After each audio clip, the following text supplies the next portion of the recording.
আজ 27 জুন, রোজ শুক্রবার।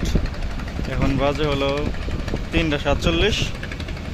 যদিও 4টে ছাড়ার কথা কর্ণফুলী চাইল্ড লঞ্চের, তো 3:47 3:45 সেটাই চলে যাচ্ছে ইলিশার উদ্দেশ্যে। তো আজকে ইলিশা যাওয়ার জন্য সর্বশেষ লঞ্চ পাবে আবার রাতে, কারণ আজকে হাতিয়ারও কোনো লঞ্চ নেই, যেহেতু ইলিশা ঘাট ধরবে।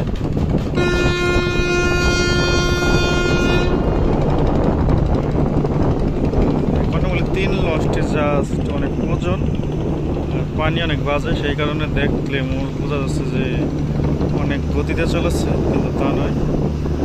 সামনে পানি অনেক বাজে, সেই কারণেই বোঝা যায় যে অনেক গতিতে চলতেছে।